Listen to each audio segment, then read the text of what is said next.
स्थिति तपाईँको अहिले कमाउन सक्ने अवस्थामा छु र अहिले कहाँ छौँ भन्ने कुरामा चाहिँ नि म क्लियर कट गरेर तपाईँहरूलाई के भन्न चाहन्छु भन्दाखेरि हामीलाई थाहा छैन हामी दोस्रो चरणमा छौँ कि तेस्रोमा छौँ कि चौथोमा छौँ हामी कसैलाई थाहा छैन कसरी थाहा छ भन्छ भने त्यो त्यसैमाथि प्रश्न चिन्ह गर्न सकिन्छ त्यो तर्कमाथि किन भन्दाखेरि परीक्षण नै भएको छैन तपाईँ आजको दिनसम्म पनि हाम्रो राज्यले आजको दिनसम्म गरेको परीक्षण भनेको भारतबाट नेपाली छिर्ने हाम्रा नेपाली दाजुभाइ दिदीबहिनीको मात्रै हो त्यो पनि भएका छैन दिनको 5 देखि 6 हजार अहिले 5,000मा झर्यो भने सुन्छु छिर्ने क्रम अहिले पनि हाराहारी 4-5 हजारको हाराहारीमा छ भने सुन्छु म एकताका 20,000 थियो त्यो हुँदाहुँदै स्वाबले 30-40 हजार सङ्कलन भएर चुप्रिरहेछ दिनौँ अर्को 3-4 हजार थपिरहेछौँ राज्यलाई भ्याइ नभ्याइ छ परीक्षण गर्न सकेका छैन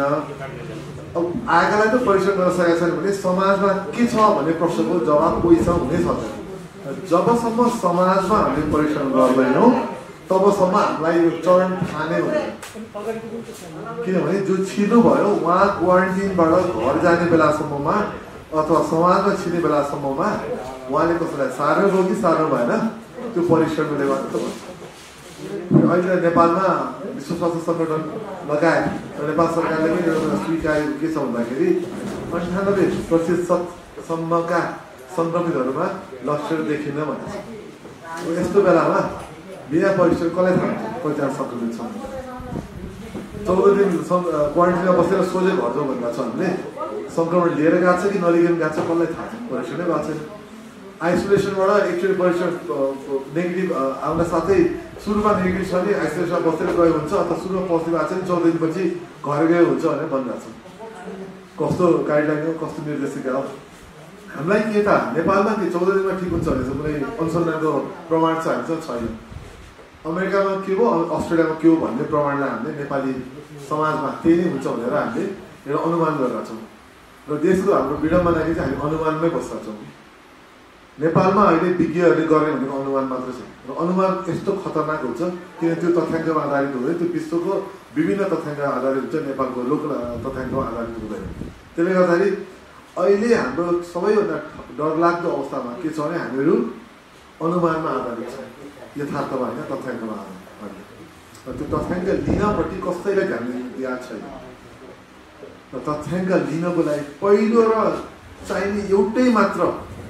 मात्र कुरा के भन्दाखेरि परीक्षण त्यो पनि ऱ्यापिड होइन पिसिआर नै हो अहिलेको अवस्था अब त्यसमा धेरै बोल्नु पर्दैन मैले मेरो तपाईँहरू धेरै सुनिसक्नु भएको छ मेरो पटक आउने अभिव्यक्तिहरू र मैले भन्ने कुराहरू जहिले पनि के हुन्छ भन्दाखेरि राज्यले परीक्षणमा एकदमै बेजिम्मेवार काम गरिरहेछ आफूले पनि गर्न सकिरहेको छैन अरूलाई पनि गर्न दिइरहेको छैन सहकारी भनेको शब्दै छैन र अहिले आएको नयाँ निर्देशिका तपाईँले पढ्नुभयो भने सकेसम्म आफैले नगरे भए पहिला लुकाएर जाउँ हात यसो माथि फैलाइदिउँ अब सकिन्न भनेर अब गिभअपै गरेर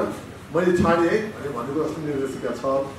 त्यो तपाईँले आउँदा दिनहरूमा पढ्नु होला अरूबाट पनि त्यसको अभिव्यक्ति नगर्छु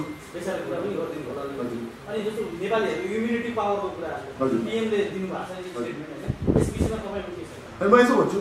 उहाँले भनेको म सोही काट्दिनँ म वैज्ञानिक हो होइन म वैज्ञानिक हो म विज्ञानमा कुरामा पर्दाखेरि अगर राजनीति छिराउनु नभए काट्नै पर्ने हुन्छ म राजनीति छिराउँदैन जहिले म प्योरली विज्ञानमा बसेर कुरा गर्छु इम्युनिटी भनेको के हो प्रतिरोधक शक्ति भनेको के हो भन्दाखेरि हाम्रो जिउले कुनै पनि रोगसँग लड्ने क्षमता र त्यो क्षमता के हुन्छ भन्दाखेरि हामीहरू उमेर बढ्दै गएपछि त्यो बलियो त्यो पनि एउटा ग्राफ जस्तै हो कि यसरी बच्चा ठुलो हुन्छ जस्तो बढ्दा एक लेभलमा आएपछि एकदम हाई हुन्छ त्यो बिस्तारै घट्न थाल्छ 25 देखि 30 वर्षको उमेरसम्म हाम्रो प्रतिरोधक शक्ति सम्म बलियो हुन्छ एकचोटि 30 काटेपछि बिस्तारै घट्न थाल्छ र 70 जति काटेपछि एकदमै कम हुन्छ सायद उहाँले पछि भन्नुहुन्छ होला हाम्रो नेपालको औषध आयु र हाम्रो मिन आयु हेर्ने भने हामीले एकदम तरुण देश हौँ क्या हामी तरुण देशमा चाहिँ तरुण मान्छेमा प्रतिरोधक शक्ति एकदमै बलियो हुन्छ र अहिले हाम्रो नेपालमा यदि केही इम्युनिटीसँग जोड्ने हो भने उमेरले जोड्ने हुन्छ अर्को चाहिँ बिसिजी खोपको कुरा आएको छ त्यो अनुसन्धानको विषय हो संसारका विज्ञहरूले त्यसलाई के मान्न चाहेको छ भने बिसिजी खोप जुन टिबीको लागि बचाउन लगाइन्छ त्यो खोप लगाउने देशहरूमा चाहिँ नि रोग नलाग्ने प्रतिरोधक शक्ति भनेको रोग नलाग्ने होइन रोग लाग्यो भने कडा लक्ष्य आउने या मृत्यु हुने नहुनेमा चाहिँ त्यसलाई प्रतिरोधक शक्ति त्यहाँ हो कि रोग त सबैले लाग्छ। त्यसले गर्दाखेरि BCG लागेका देशहरू अधिकांश चाहिँ नि यसको रोग लक्षण कम हुने अथवा लक्षणले मृत्युसँग नलग्ने जाने सम्भावना बढी हुन्छ भनेर BCG खोपसँग पनि जोडिएको छ। त्यसको अनुसन्धान विदेशमा भएर चाहिँ नेपालमा भएको छैन। त्यसले गर्दाखेरि यो दुईवटा कुरालाई लिएर चाहिँ भन्न सकिन्छ कि नेपालमा अहिले प्रतिरोधक शक्तिको केही रोल छ। तर फेरि तपाईँकोमा गई मैले बेसारले अथवा बेसार पानी मरिच तपाईँले के राख्न चाहनुहुन्छ त्यसले यो रोगलाई को प्रतिरोध गर्न सक्ने क्षमता हाम्रो बढाउँछ भन्ने आजको दिनसम्म मैले कुनै पनि तथ्याङ्क पढेको छैन संसारभरि नै हो। पूर्वीय दर्शनमा बेसारको हाम्रो धेरै जडीबुटीको केही न केही खुबी छ, केही न केही स्ट्रेन्थ छ भन्ने कुरा हामीले पढायो, त्यो छ। तर हामीले जडीबुटीको एउटा कुरा के गर्नुपर्छ भन्दाखेरि चाहे प्रधानमन्त्रीले बोल्नु होला चाहे अन्यले बोल्नु होला, हामीले देख्नुपर्ने यो विज्ञान हो। कोभिड भनेको यो कुनै खेल होइन, कुनै कथा सिनेमाको चलचित्रको कुनै कथा होइन कि यो एउटा तथ्यमा आधारित भएर बोल्नुपर्ने कुरा हो। र आजको दिनमा हामी यदि कोभिडलाई कसरी ठिक पार्न सकिन्छ, कोभिडलाई कसरी लड्न सकिन्छ भन्यो भने हामीसँग भएको तथ्याङ्क के हो त्यो बुझ्नुपर्छ। कहीँ पनि तथ्याङ्क र तथ्य छैन कि बेसार पानीले कोभिडको कोरोना भनेको SARS-CoV-2सँग लड्न सक्ने क्षमता बढाउँछ भनेर कहीँ पनि छैन। कुनै ब्याक्टेरिया कुनै अरू जीवाणु कीटाणुसँग लड्नको लागि बेसारको कुनै महत्त्व छ भनेर अनुसन्धान फेला पार्न सकिन्छ, नसक्ने होइन। तर कोभिडलाई लगाउने कोरोनासँग चाहिँ लड्न सक्छ भन्ने क्षमता भनेर कहीँ पनि पत्ता लाग्न सकिन। त्यसले गर्दाखेरि विज्ञानले यसलाई समर्थन गर्दैन। तर समग्रमा यसमा अब बेसारको र अन्य जडीबुटीको सकारात्मक रोलहरू त हामीले पटक पढ्न पनि अब इन्डिया चाइनाले पनि त्यो कुरा हेर्छ, त्यो त ठाडै होइन भन्नु मिल्दैन। तर कोभिडको कोरोना यानि कि SARS-CoV-2सँग बेसार अथवा कुनै पनि जडीबुटीले लड्न सक्ने क्षमता छ भन्नु चाहिँ नि ठिक होइन, त्यो सरासर गलत हो पनि मैले भन्न चाहन्छु। सुरुमा चाहिँ गर्मी बढ्दाखेरि चाहिँ तातो पानी खायो भने तातो चिज भयो भने भाइरस मर्छ भन्ने एउटा हल्ला चल्यो। तर अहिले हेर्ने भने इन्डियामा जस्तो गर्मी अरू मुलुकमा कहाँ होला र त्यही झन् बढ्दै गयो कि तातो पानी चाहिँ कुनै सरकारै छैन के भन्नुहुन्छ। जस्तो अहिले बढ्ने रेसिपी तपाईँको इन्डियाको हेरौँ न होइन, हामीले चिसो चिजै बढी खाएर यो झन् बढिरहेको हो कि अहिले नेपालमा पनि अब त्यहाँ जाँदैन जाउँ। तातो पानी खाएर नखाएर चिसो पानी खाएर नखाएर रोग बढ्ने सर्ने भने त्यो तथ्याङ्क कुनै तथ्यले त्यसलाई ब्याकअप गर्दैन। त्यो त्यहाँ जाँदैन भने त्यो तथ्यहीन हो कि त्यो भनाइको लागि भन्ने हो। हेर्नुहोस्, तातो पानी कहाँ लाग्छ त हात धुन काम गर्छ। हात धुँदाखेरि साबुन लगाउने अथवा के लगाउने भने ब्याक्टेरिया भाइरस मार्नको लागि तातो पानी कहाँ जान सक्छ। किन तातो पानी भनेको एउटा यस्तो पदार्थ हो जसले चाहिँ नि हामी सर्जरी गर्नु अगाडि पनि डुबाउँछौँ। उम्लेको पानीमा सर्जरी गर्दा शल्यक्रिया गर्दा डुबाउने चलन पनि छ पहिले भनेपछि तातोले भाइरसलाई ब्याक्टेरियालाई मार्छ, त्यो पक्का। तर त्यो खाएर भाइरस मर्छ भन्ने चाहिँ कहीँ पनि लेखाएको छैन। त्यसो भए त नि तपाईँले भने जस्तै किन थाइल्यान्ड इन्डोनेसिया पूर्वीय दक्षिण पूर्वी एसियामा त गर्मी पनि गर्मी हुन्छ, त्यसले गर्दा त्यहाँ त रोग लाग्दै नपर्ने हो नि त। रोग त लागिरहेको छ, इन्डियामा रोग लागेको छ, त्यो तथ्यविहीन हो। त्यसमा हामीले त्यतिर हामीले ध्यान दिनु भनेको हामी आफैलाई मूर्ख बनाउनु त्यो भन्ने। जस्तो मुखको केसमा पनि जस्तो मुखको मिडियमबाट छिरिरहेको छ अनि हाम्रो चाहिँ दुईवटा जुन श्वास नली हुन्छ नि, अगाडिपट्टिको चाहिँ जुन खाने नली, पछाडिपट्टिको चाहिँ श्वास नली जुन सानो मुखबाट गएको चाहिँ अब यो विषयमा चाहिँ कसरी हेर्ने क्या? मुखबाट हाल्नेमा चाहिँ त्यो केही खानेपछि त्यो सरिहाल्छ कि सरिहाल्दैन, हेर्दाखेरि त दुईवटा श्वास नली छ, एउटा मुखतिर त्यो कुरा त्यो जवाब डाक्टर सरले दिनुहुन्छ। म अनुसन्धानमा बसेर गएर त्यो डाक्टरी कुरा म चिकित्सकहरूलाई म जवाब दिन्छु। तपाईँ भन्नु मेरो काम भने र अहिले एउटा अनुरोध तपाईँलाई म के भन्न चाहेँ भन्दाखेरि यो राज्यबाट जसले प्रधानमन्त्रीले भने पनि जसले भने पनि यदि तथ्यमा आधारित छैन भने हामी यसलाई मान्दैनौँ। हामीलाई तथ्य चाहिन्छ, तथ्याङ्क के अनुसन्धान गरेर पेश गर्नु पर्यो।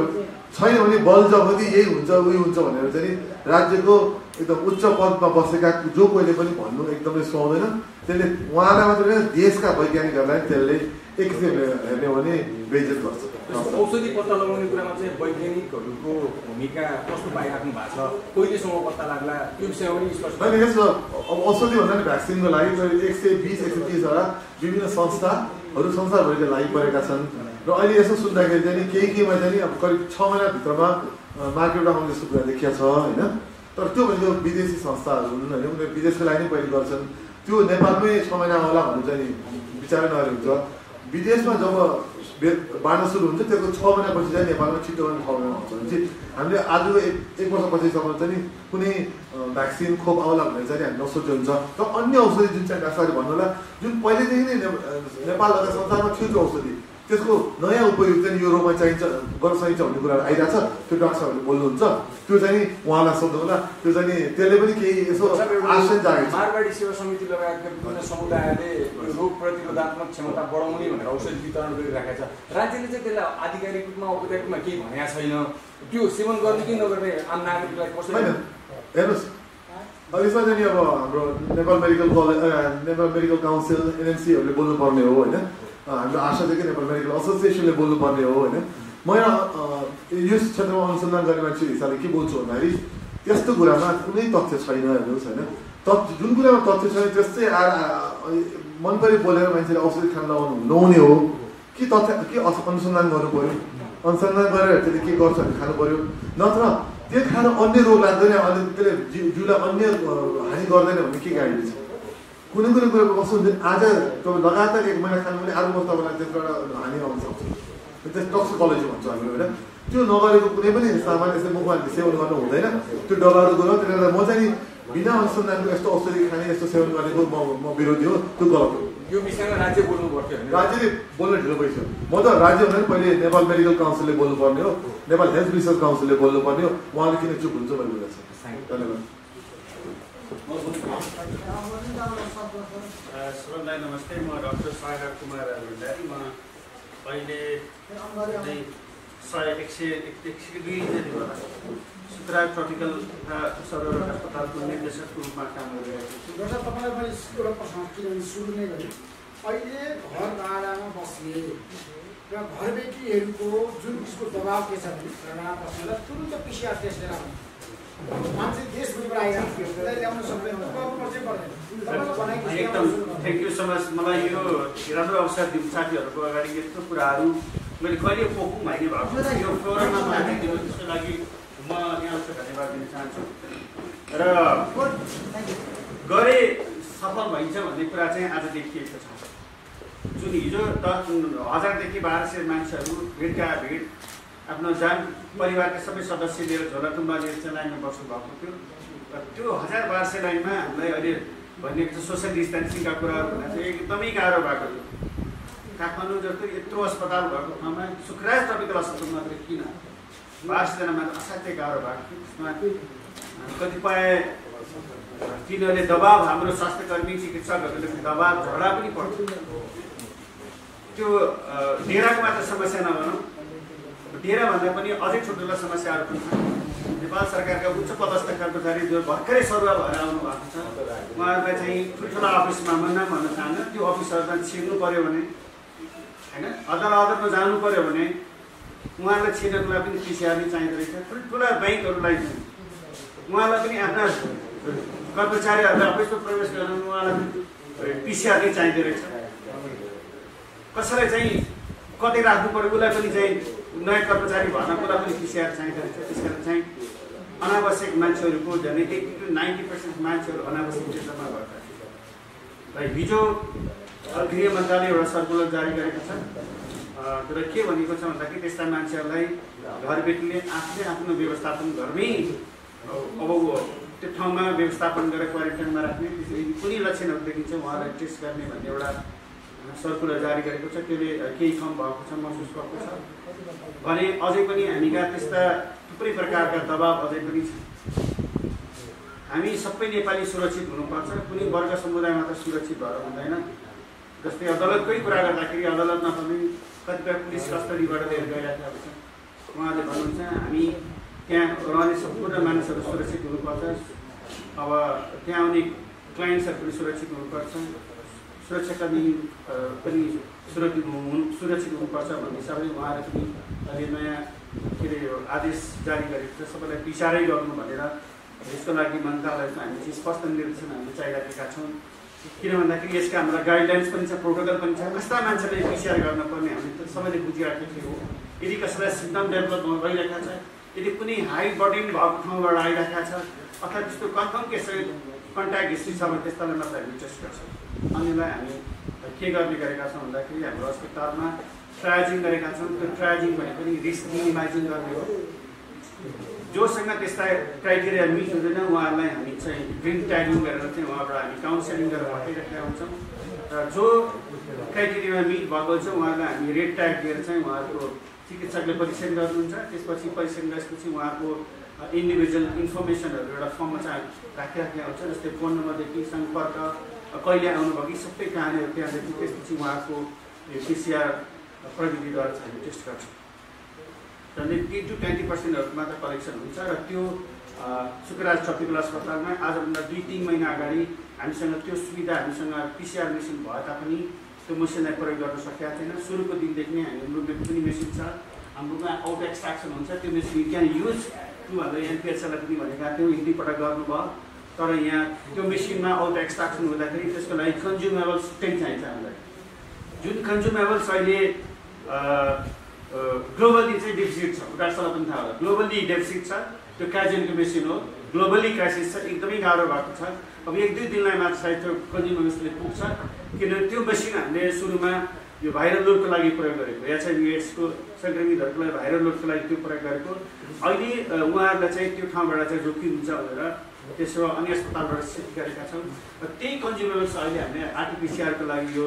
कोभिडको लागि कोभिड-19 प्रयोग गरेका छौँ। अहिले हामीले यो डिपार्टमेन्ट अफ हेल्थ सर्भिसबाट, खास गरेर एलएमडीबाट उहाँहरू भएको स्टक यसको लागि चाहियो भनेर मागिराखेका छौँ। अब 2-3 दिनको लागि पुग्छ, त्यसमा हामी कन्ज्युमेबल्स फेरि चाहिँ त्यसको व्यवस्थापन गर्नुपर्छ। र अर्को यहाँ मैले चाहिँ राख्न खोजेको कुरा, अब यो कोभिड-19 भनेको यहाँहरूले चाहिँ अब यसलाई देखाएर हामीले प्यानिसिटिक देखाउन पनि हुँदैन। किन भन्दाखेरि यो यसरी 2 महिना 3 महिनामा यसलाई चाहिँ मत्थर हुन्छ अथवा कुल डाउन हुन्छ भन्ने अवस्था छैन। किन नयाँ भाइरस हो, लामो समय पनि जान सक्छ। यो सँगै हाम्रा जिन्दगीका हरेक गोरेटोहरूको सँगसँगै हिँड्नुपर्छ, हाम्रा लाइफ साइकलहरूलाई पनि सँग लैजानुपर्छ। अहिले भन्दा चाहिँ कसैले चाहिँ त्यहाँ सिज गर्ने अथवा अस्पताल इन्फेक्सन भयो सिल गर्ने अथवा बाटो काठमाडौँभित्र छिर्न नदिने, बाटो ब्लक गर्ने, यस्तो अवस्थाले हुँदैन। किन भन्दाखेरि जनतालाई यसको बारेमा महत्त्व बुझाउन सक्नुपर्ने हुन्छ। अब भनेको कोरोना भनेको के हो, कोभिड-19 हो, कसरी सर्छ भन्ने कुराहरू बुझाउनु, यसबाट सुरक्षित कसरी रहन्छ भन्ने कुरा सिक्नु। आज जुन म 1200-1300 को कुराहरू गरेँ, जब त्यो 1200-1300 को भिडमा युद्धमा लडे जस्तै जब उहाँले अर्को दिन रिपोर्ट पाउनुहुन्छ, हो आम सेफ, कोभिड-19 कोड नेगेटिभ भनेर चाहिँ ढुक्क भएर बस्नुहुन्छ। उहाँले त्यो पिसिआर नै औषधि नै हो कि पिसिआर अवस्था अब free I can do whatever I want भनेर त्यस्तो प्रकारले सोचिराख्यो। त्यो होइन, आज नेगेटिभ भने भोलि पोजिटिभ हुनसक्छ। त्यसैले यो रोगबाट बस्नको लागि हामीले के गर्नु पर्यो भन्दाखेरि यसको बारे यसको महत्त्व बुझ्नु पर्यो। यसको लागि सोसियल डिस्टेन्सिङका कुराहरू छन्, क्लोज कन्ट्याक्ट नहुने भनेको छ, एक व्यक्तिको अर्को व्यक्तिको डिस्टेन्स 2 मिटर भनेको त्यसलाई मेन्टेन गर्नु पर्यो। बस्दा पनि वेल भेन्टिलेटेड कोठामा बस्नु पर्यो, सूर्यको प्रकाश हुनु पर्यो। हामीले हरेक बाहिर जाँदा कन्ट्याक्ट हुँदा गरेको वस्तुको प्रयोग हरेक चिर्न दिनु भएन, त्यसलाई अलग्गै राख्नु पर्यो। हामीले मास्क लगाउँछौँ, ग्लोभ्स लगाउँछौँ, ती चिजको राम्रोसँग सही विसर्जन गर्नु पर्यो। हामी आफैले विचार गर्नु पर्यो। सबैभन्दा महत्त्वपूर्ण भनेको अहिले यो टाइम भनेको हाम्रो सर्टेन बिहेभियरहरू छ, हाम्रो आदत हो। त्यो आदत एकदमै खराब आदत हो। सबभन्दा बढी हामी के खान्छौँ त भन्दाखेरि बजारमा देख्दाखेरि के खान्छौँ, कुकाको पत्ताहरू दिन्छ, अलिक कम देखिएको छ। सबभन्दा खराब भने स्पिटिङ पिचपिच गरी थुक्ने चलन छ। यही टाइम हो थुकेर के कोरोना व्यक्तिबाट अर्को व्यक्तिबाट सक्छ। यही टाइममा हामीले धुम्रपान, खैनी, के भन्छ यो गुटखाहरू सबै बन्द गर्नुपर्छ।